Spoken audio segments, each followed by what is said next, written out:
Welcome back to Season 3 of the podcast. I'm your host, Amanda Blackwood. As many of you know, I wrote my autobiography as a survivor of human trafficking called Custom Justice, but if you didn't know, you do now. Keeping in line with that, this entire season has been focused on interviewing people who did or plan to write about their own experiences as trauma survivors and how they overcame their past. If that sounds like you, reach out. We can talk about having you on the show, too. As much as we all hate commercials, they are a necessary evil these days. This is what keeps the show on the air. You can also show support by purchasing one of my mini books or donating through PayPal. You can find the links to either option in the podcast description. As always, a portion of the proceeds do go to local organizations that help fight human trafficking.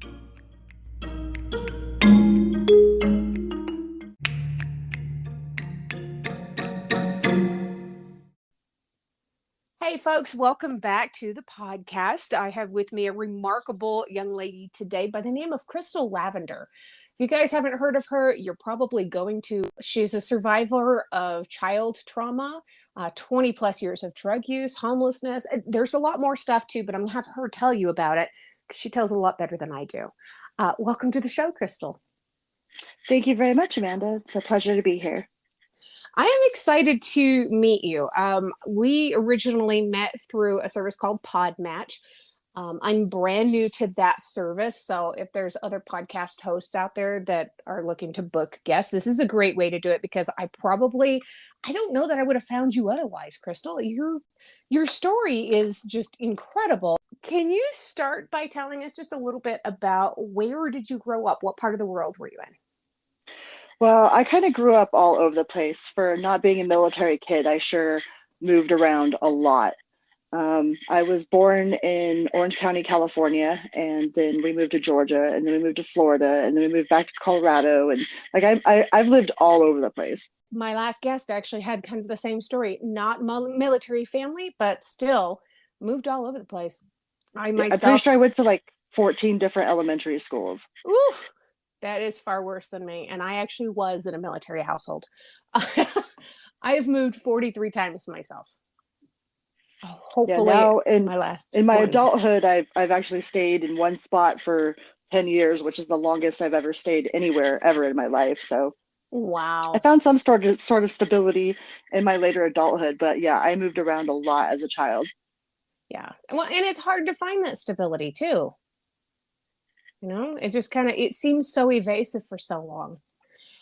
So when did your childhood abuse begin to kind of haunt you? Well, I was born premature and I was born 6 weeks early, and technically I killed my mom for about 3 minutes in my birth. Like, she technically was dead for about 3 minutes while having me. So I was born immediately into trauma. And by my second year checkup, they thought I had leukemia. I was not making red blood cells. So I had originally given my first to my babysitter before I was even 3.5 years old. So before I was even making red blood cells, I had already been introduced into sexual child abuse. Wow. I don't particularly remember that. I remember the story my mom told me. Like, my mom has, let me know that I came up to her, like, the babysitter. She got home from the babysitter, and I was like, "Guess what I did today, Mom?" She's like, "What was that, sweetheart?" And I was like, "Nope, Mr. Blah blah blah." Nope. And she was like, "Oh, really?" So I don't remember too much about that experience except for the story that she has told me. And then it just continued on. Not with my babysitter. Like, he ended up getting prosecuted for doing appropriate things with his niece. Like, later on, he ended up going to jail for doing inappropriate stuff with his own niece. So by my 5th grade year, I had lost my virginity to my older cousin playing house. I was the wife, he was the husband. And I remember that very vividly. There was a time in my life where they had put me into one of those little rooms with the anatomically correct dolls, and at the time, my father, like, I used to go to the bathroom in the same place with my dad, so I had the anatomically correct doll, like, use the bathroom and shake off his. Nope. The therapists freaked out, and next thing I know, they're hauling my dad away. My mom ended up having a mental breakdown over the whole experience. I was trying to take a nap one time and I wouldn't go to sleep. I was learning how to whistle, and I remember being super excited about learning how to whistle. And my mom completely lost it. She started stabbing up the house and had to call a caseworker to come and get us. Like my dad came and got us, and it turned out that it wasn't my dad that was doing things, but they never discovered anything about my cousins because after that experience, I pretty much like I was like, oh no, I better keep my mouth shut. Like I can't say anything to anybody. Right. So from a very, very early age, like the thought of keeping my mouth shut and the consequences of saying something were terrifying to me. So I kept it all inside from a very early age. Wow. That had to be hard, not feeling like you had anybody that you could really talk to about it. Do you think that's what led to your other issues later on? Absolutely. I had no idea what the word no was. A lot of sexual, like a lot, especially childhood sexual abuse survivors, like we have the inability, that our ability to say no, and without it being a question and it being a statement, um, was really stripped from us as children.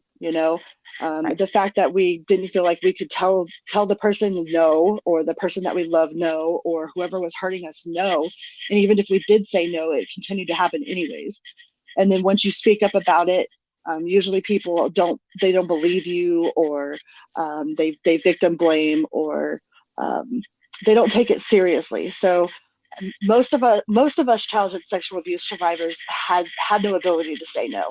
So that transferred into my young adult life for sure. Like I was definitely a yes person.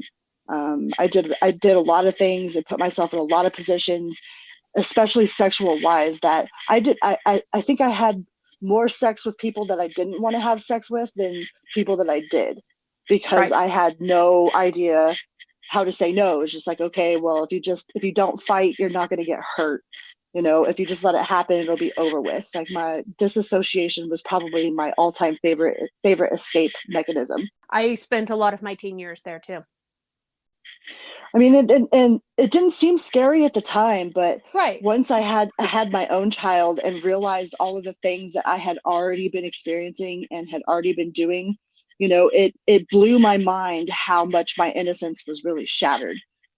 Because at the time, like I felt like, oh, this didn't affect me. Like my cousins had no effect on my ability to do nothing. I felt like I was like this Billy, I was this little punk rock teenager and living in the streets of Vegas, thinking that none of my childhood experiences had anything to do with it. That was just, I was rebellious, and Right. that's just who I wanted to be. And Hey, I'm it still and alive. They it, didn't change me.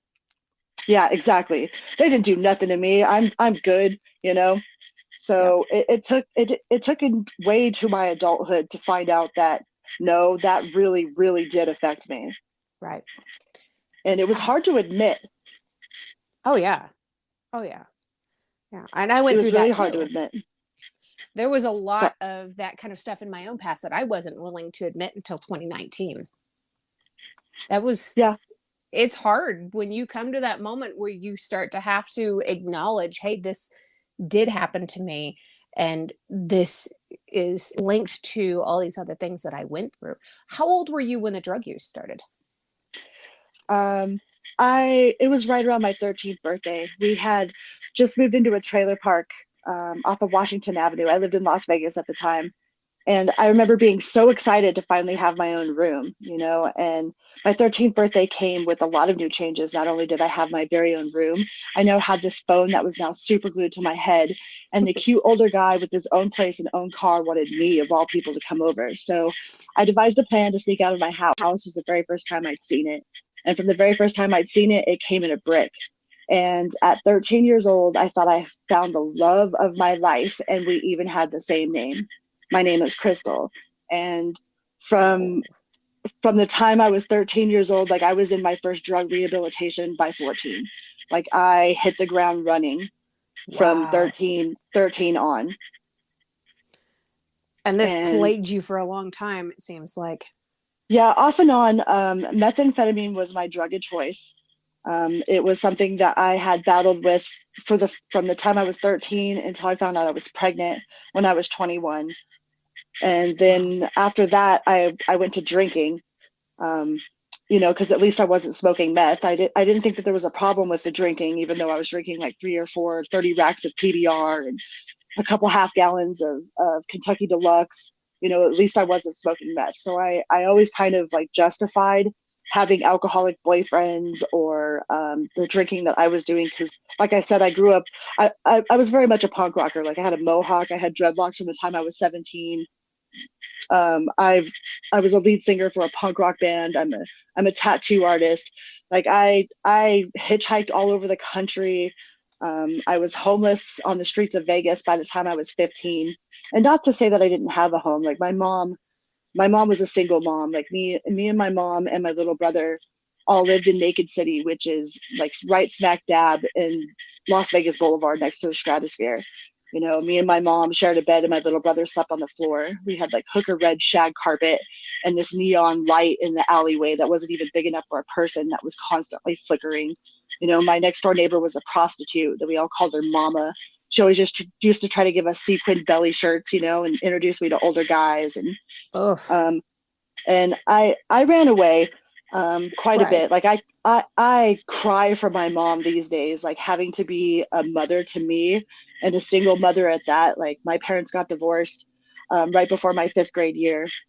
I was on Sally Jesse Raphael right around my fifth grade year.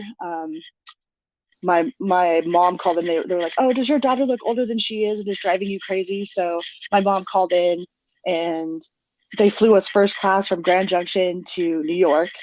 And I thought it was really, I was so excited, but I was still so innocent minded. Like I still had no idea the things that I was doing were inappropriate, or like being the popular quote unquote neighborhood girl was completely inappropriate. I just thought that sex equaled love, and Right. that kind of continued on throughout most of my life. I kept finding the same demon in a different person until I learned what truly loving ourselves myself really was. Like everybody hears that word, that little cliche, love yourself, you got to love yourself, but nobody tells you how or what that encompasses. Right. And what was that for you? For me, it was really learning to say no. Like I said yes to, hey, Crystal, do you want to do this? Yeah, sure. Even though my inside was screaming, no, you don't want to do this. You know, um, it was really learning to stop people pleasing and to learn to listen to my inner child, and to honor what my soul really wanted or did not want. And it took a lot of really strong, like at first when I learned how to say no, it was more of a question. I'd be like, no, kind of waiting to get like a dog being beat, Right. You're and waiting for that then approval for your no. either approval or waiting for somebody to lash out about it, or Yeah. that in fear that I wasn't going to have a boyfriend, or in fear that I wasn't going to have a friend, or if I say no to this, then how are they going to view me, and I had no real concept of the fact that I really didn't want to do it in the first place. Right. So learning how to say no was probably my biggest step towards not only my addiction recovery, but finding love for myself and honoring my inner child. My nose at first, it was like a toddler. People would be like, "Hey, Crystal, do you want to?" I was like, "No." Everything was no. Hey, Crystal, no. Hey, Crystal, nope. You know, Yeah. and then after a while, my nose became more of a statement and less of a question. You know, and So they don't tell you that loving yourself is telling people you love no. you know um if you really don't want to do something, then you have to honor yourself. And a lot of times, like especially like trauma survivors and people that didn't have that had that ability to say no ripped away from them, that didn't know how to set boundaries when they were younger, have a tendency to be people pleasers. We think if we're just constantly yes, yes, yes, hey, do you want to come over to my house at 2 o'clock in the morning and come screw me at 2 o'clock in the morning? We're like, yeah, because this person, you feel like you give. This person should love you more. But in all actuality, all it shows is that you don't love yourself. So I mean, how is somebody going to respect you when you don't respect yourself? So absolutely. my idea of love was completely skewed for a long time, including self-love. Right. And there's one part of your past that I think has been glamorized a lot through film and television. And I want to hear your take on what it was like during the time that you were homeless and riding freight trains and hitchhiking across America. In all honesty, that was probably some of like the best times of my life. Like having absolutely nothing. I mean, I was homeless by choice. So, I mean, I always had some place to be. So it wasn't like I had just lost everything and was homeless out of failure or whatnot. I was kind of, just this young teenager that was wild and carefree. So I definitely wouldn't recommend, it was easier for me to get rides being a younger teenager, even though I did put myself in a lot of scary positions. The most freeing I ever was when I owned nothing. I had nothing that was owning me. I don't know if we own our stuff or if our stuff owns us. So um, like if I wasn't getting a ride, I could just cross the street and go back the way that I came from. I learned about God from an old 70s freedom fighter on the side of the road that picked Wow. us up in North Carolina. Um, like we had just slept on this church ground. I mean, it was scary. I'm not going to say that it wasn't scary, but I was kind of like this little punk rock, um, no care to the world, just out there free. I didn't do a lot of it by myself. I always had a boyfriend or a group of people. That sounds like So that would have been a lot safer. yeah, absolutely. I definitely wouldn't recommend um, being a single woman hitchhiking on the road unless, you're armed for sure, especially nowadays. I mean, I did run into several like tricky situations, drunk drivers, people trying to pick me up to prostitute me. Um, there are a lot of creepy people out there, no doubt. A lot of creepy people, but they're also just as equal and opposite. Like everything is equal and opposite. So there were a lot of really amazing people out there as well. Oh, absolutely. And to help you too, I've noticed. There's in some of the darkest situations that a lot of my guests have ever been in, there's been both the quintessential angel and devil on their shoulders. And these people will come out and act in these different roles. And a lot of times it's hard to trust the good ones because you believe that just because they're being nice, they want something from you because that's the way we've been kind of conditioned. But when we can move past that and actually trust those good people, we have incredible things come our way. Yeah, I would definitely say my road experience, I was blessed with more positivity than I was than the negativity. I heard lots That's of my great. other friends because I traveled with the Rainbow Gathering. So, and if you haven't heard of the Rainbow family, it's like a bunch. Like it's the world's largest non-member, non-organization in the world. It's 50, 60,000 people that gather in the national forest, and we build kitchens and feed people for free. It's all free. Anybody with a belly button can join. So it's kind of like a homeless person's like utopia, Wow. So I traveled a lot with the Rainbow family, and in that experience I've seen both the good, the amazing, the absolutely blissful, and just equally as opposite, just most mortifying, disgusting kind of situations that every kind of person you can find there, from doctors and lawyers to the person that is sleeping with his dog. you know um I've experienced a very well-rounded uh plethora of different types of people for sure in that experience. Wow. It sounds like an interesting group. Like there could be a lot learned from their kind of shared experiences. Oh, it was absolutely freeing for me. Like it really, the Rainbow family, like they're always like welcome home, and everybody gives you a hug, and it's like a real heartfelt type of hug. And they're completely strangers, but they love you. And Everything is free. Like all the food that you eat is free. It's all put together because every single person that attends has a piece of the puzzle, and together we make a whole, you know.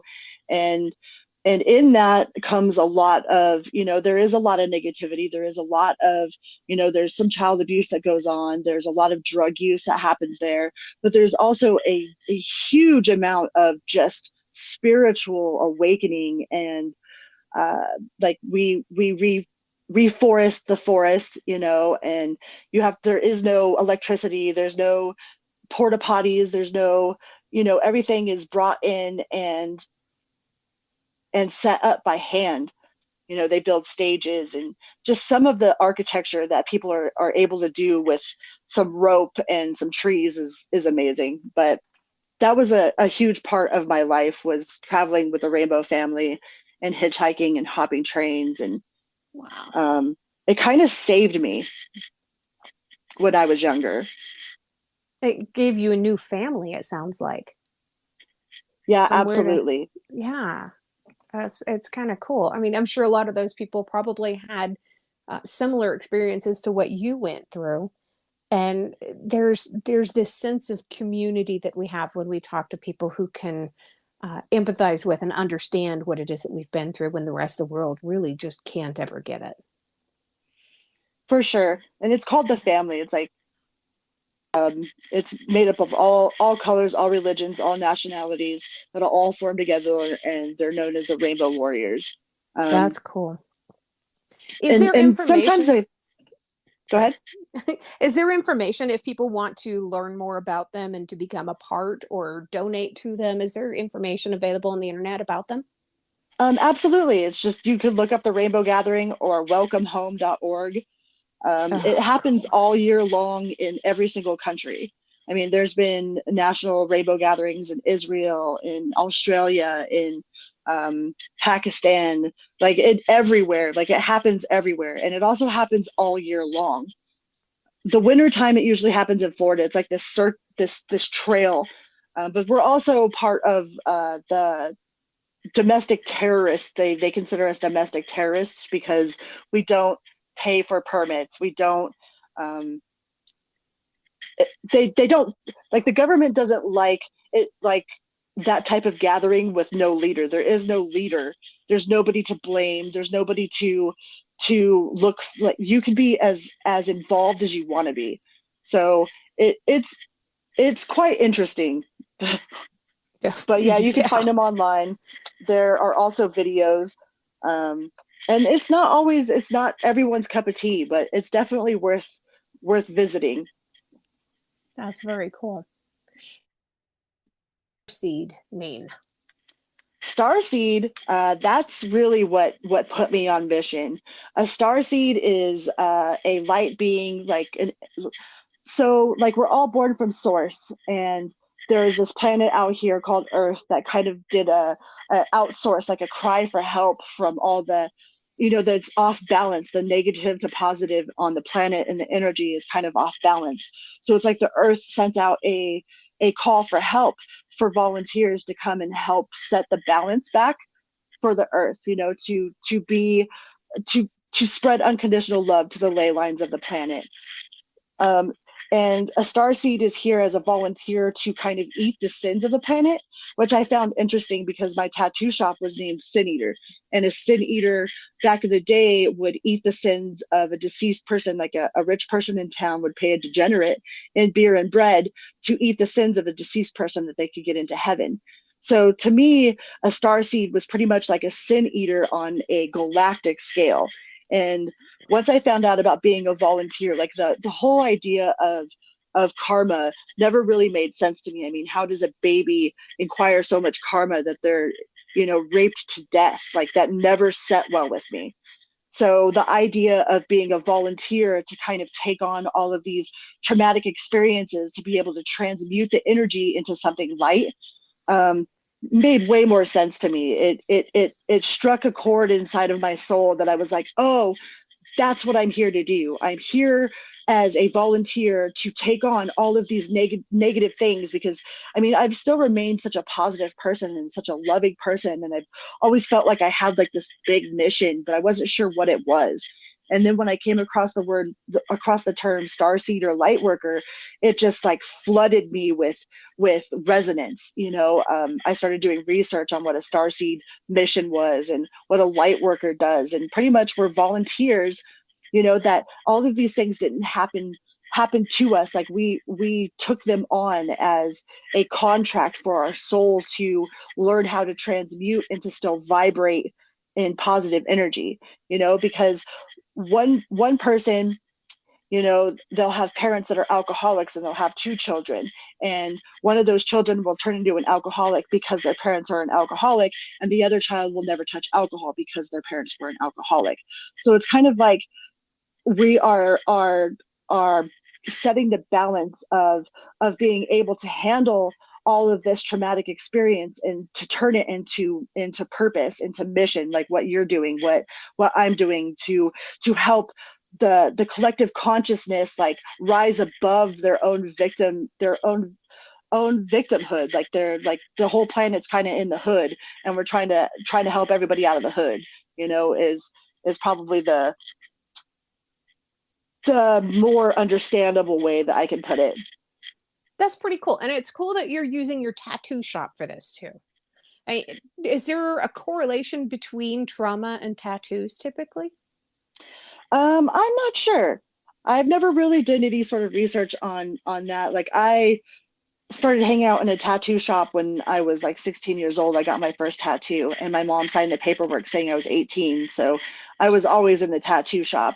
And then I learned how to be a tattoo artist, and then ended up owning my own shop. But I lost that shop, and I haven't tattooed since then, because I ended up, not only was I abused as a child, like I ended up falling in love with someone that was abusing his own child. So Oh, yeah, that was a whole other type of perspective. Like yeah. it made me realize, like not only it made me realize how manipulative these predators are, Yes. and how easily it is for someone to not believe what it is that they're seeing. It really made me forgive like my mom, my mother's mother, for and all the other parents out there that were not strong enough to actually face that reality, because it was way harder than I ever thought it would be.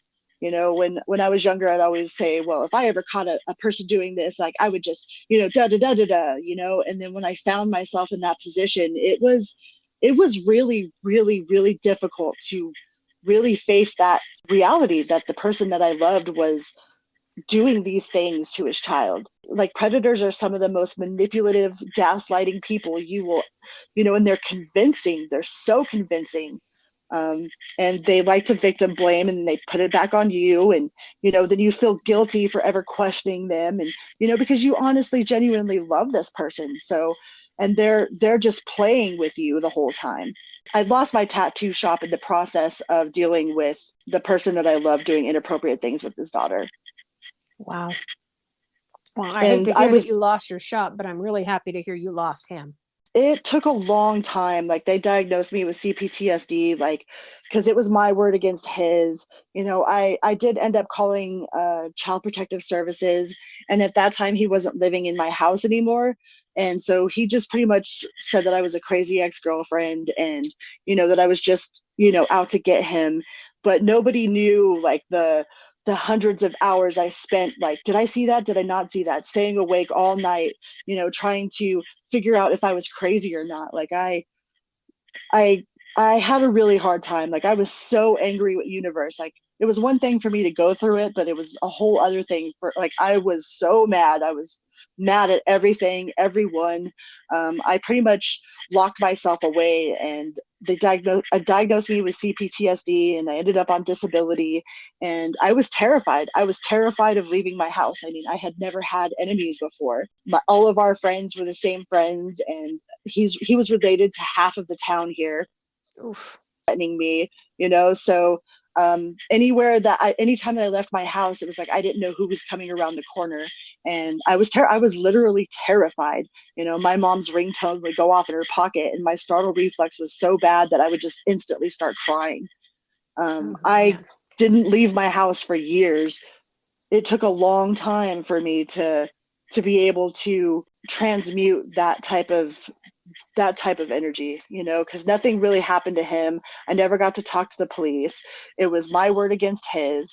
And a lot of the people that were around me, my so-called friends, that heard me cry every day about it, because I was still pretty vocal. It was traumatic for sure. It was probably the most traumatic experience I've ever dealt with was living with somebody that was doing inappropriate things with his daughter and trying to decipher if I was crazy or just triggered or if it was really going on, and then having to face the reality of making that phone call and actually like, no, this is really happening, and then dealing with all the consequences after that. It took a lot of strength, and it really made me understand, there are so many survivors out there that are really angry with their parents. Why didn't you do anything? Why wasn't this taken care of? How come nobody said anything? And it really, really made me understand how that is possible, like how someone could just not see it or just not want to see it or not know how to deal with it. Because until you're in that experience, like, you have no idea how terrifying it really is. Well, and there's so many things that factor in too. I mean, if you love this person, you love them, you want to protect them, you also want to protect the child. So you're already torn. Now, if you make this accusation and you don't have proof, it's going to happen exactly like what happened to you, where you are then labeled as crazy by him, by his family, by the local police. You're not believed, you're ostracized. And if it goes the other way and you are believed, you stand to possibly destroy this person's life. How do you make that kind of a decision? That's not a normal kind of decision anybody should ever have to make. It was really difficult. Yeah. I have an insert in my book, where I would write poems about it. And one of the poems I wrote was called Fast Hands. It was like, fast hands, what are you running from? The ultimate sin. I've seen every act of sloppy tracks laid out like the bread brick path that you forgot to sweep. It's more than dirty, it's disgusting, the secret you wish to keep. Bury it down, pretend it's not there, but the smell, it lingers. Its taste is far too familiar. Your signature left stains more permanent than you think. I cannot sleep, I cannot sleep, I cannot sleep. And that was the only thing that we ever fought about, was him being inappropriate with his child. Other than that, he was a lead singer of a band, I was a lead singer of a band, like, we did everything together. Like, it was really heart-wrenching, and I know that he's still out there and he's still just saying that I'm just some crazy ex-girlfriend. Like, I actually had my therapists write me statements, because there were people that were after me, that thought that I was just being a manipulative ex-girlfriend. So I had my counselors that I had been talking to the whole time, like, write me statements, that says, this letter is written to clarify matter of intent regarding Miss Crystal Lavender, her former male roommate, and I had them all write me letters stating that this was something that had been happening, not something that I just all of a sudden made up in my head, because I was jealous or whatever. Right. And that definitely helps, but not in his town. Yeah, no. Yeah. That sucks. So you were able to get out of there. You have your own son. You've raised this. How old is your son now? He's 19. He'll be 20 next month. So now that you've been able to get out of all this, you've been able to kind of process through most, if not all of this. Looking back now, who would you say inspires you the most? Who was kind of your role model to get through this? Well, to get past my drug addiction and to actually write a book, my biggest inspiration was Adam Vibe Gunton, and he is the founder of Recovered on Purpose. Um, he magically ended up in my inbox right when COVID was first going down. I was like, and I had relapsed, and I was really, really, really high. And I was on this weird spiritual mission, and I was posting all this crazy spiritual stuff, and this person just ended up randomly in my inbox. And I was like, well, who is this that I'm even talking to? So I went to his page, and he was the founder of Recovered on Purpose. And something about that statement, that phrase, recovered on purpose, I was like, I want to say that, because me and my friends used to make jokes. So this moment of silence is brought to you by mistake, and so I was like, wow, recovered on purpose. Like, I want to be recovered on purpose. Like, not only do I want to say that, I want to mean that. And I began like watching him. Like, he wrote a book called From Chains to Saved, and he does podcasts on addiction recovery. Like, he was a homeless IV heroin addict that had turned his life around and wrote a book and found Jesus, and he's on a mission to help other people learn how to tell their stories. So Wow. I just kind of quietly sat in the background and watched him for a while, and just kept telling myself, I am recovered on purpose. I am recovered on purpose. And that's when I really started delving into the law of attraction, and about how is like super important. Like, when we say, oh, I'm trying to do this, then the universe only says that is correct. Here's some more, you're trying to do this. So when you start telling yourself I am, then the universe has no other choice but to give you evidence of whatever you believe. So when we say that, oh, all my friends are liars, all my friends are liars, the universe says that's correct. Here's some more of all of my friends are liars. If we're like, oh, I have to save money, I have to save money, I don't have enough money, the universe says that is correct. Here is some more, I have to save money, I have to save money, I don't have enough money. So the way that we talk to ourselves, our internal dialogue, is probably the most important conversations we can have on a daily basis. So I started saying I am recovered on purpose. Even as I was, smoking meth, I was telling myself I am recovered on purpose. I am recovered on purpose. And eventually that became true. I am now recovered on purpose. I am recovered on purpose. I stopped smoking cigarettes the same way. Even as I was smoking a cigarette, I was like, I don't smoke cigarettes. I don't smoke cigarettes anymore. And eventually that became true. I don't smoke cigarettes anymore. As I was writing my book, I was telling myself I am a published author. I am a published author, and now I am a published author.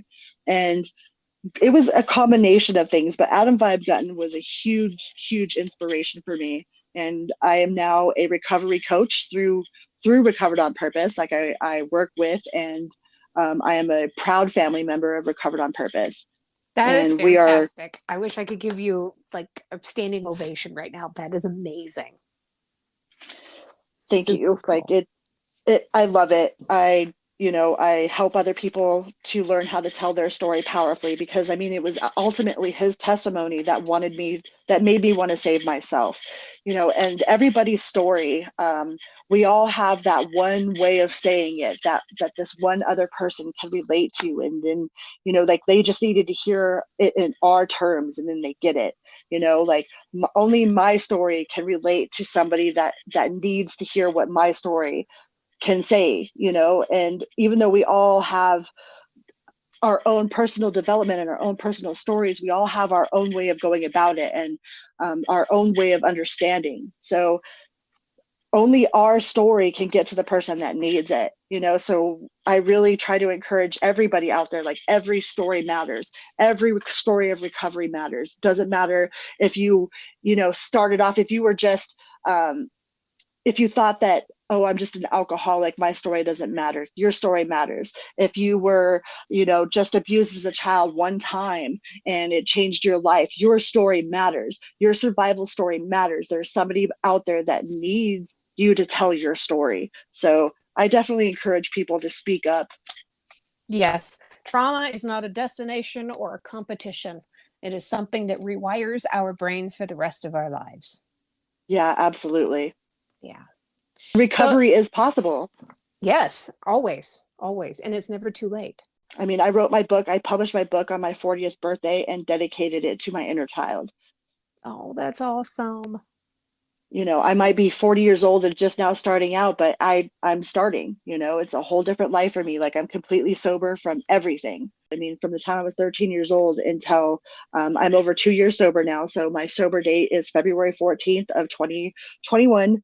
And I just reached over my 2 years sober, like completely sober of any sort of mind altering substance ever. And that was something that I never thought would be possible. I never even considered it happening. Not to mention like the fact that I'm an advocate for recovery. That was something that if you would have told me this 5 years ago, I would have laughed you out of my existence. And Valentine's Day for your sober day, is there a correlation there? Is that that you're Absolutely. yeah? Absolutely, because I always had really horrible Valentine's days. Like, my boyfriend would be crying on my shoulder about his ex-girlfriend. I had a person almost set my house on fire one time on Valentine's Day Oof. because they were drunk and they were cooking me dinner, but passed out drunk, crying about their ex-girlfriend on my floor. So my body always remembered these traumatic experiences, and it just kept reliving. Even though I wasn't going through anything traumatic all the time, like my body still felt like there was some sort of trauma going on during that time. So I felt like I needed to change those memories. So I declared Valentine's Day as my love of self. It's absolutely beautiful. It's poetic. So if somebody wants to grab your book and to read your story, where would they go? They can go to my website, which is crystal-lavender.com, and get a free download. It is also available on Amazon. My book is called Say You Love. It's SYL, Say You Love, and it is a testimony of triumph over the darkness of childhood sexual trauma and addiction. It is on Amazon, and it's free to download on my website at crystal-lavender.com. Like, that actually is my name. I always thought I was born to be a stripper or a hippie, but No, you were born to be recovered on purpose. recovered on purpose. Absolutely. If you want to look up Recovered on Purpose, recoveredonpurpose.org. I can also be found at crystal@recoveredonpurpose.org if you want to get a hold of me, or if you need help learning how to write your story. If you are looking for addiction, anything related to addiction or relapse, or just wanting to reach out and tell your story, please feel free to email me at either crystal@recoveredonpurpose.org or s.y.l sayyoulove@gmail.com. I'm also on Facebook. My name is Crystal Lavender, so I'm on Facebook. I started a recovery page called Say You Love Recovery, and I am on TikTok as Nacho Mama 719. That's adorable. I love it. There's always one last question I always ask people before I let them go. And if you wouldn't mind answering this one last question for me, you've listened to my podcast, you probably know exactly what's coming. What's one thing that you love about yourself that's not related to your physical appearance? My soul. I love my soul. I love my inner being. I love the connectedness that I am to everything in the world. Like, I have this very deep understanding of connectedness, and I truly, truly love life and the miracle it is to be alive. And I love the way that it feels to feel connected. If you've enjoyed tonight's episode, please make sure you check out the episode description. There you're going to find links on how you can learn more about this guest, links to connect with them on social media, and how to support the podcast. Remember, I don't get paid to do this. My boss is a bit tight-fisted, but I can say that I work for myself. In short, this show really is all about the guest. If you've enjoyed their interview, please feel free to let them know. You can also tune into my other podcast, Growth from Darkness, which is co-hosted by a lovely lady from Australia. We talk about what trauma responses are and healthy ways to move beyond the past. For more information, just go to growthfromdarkness.com.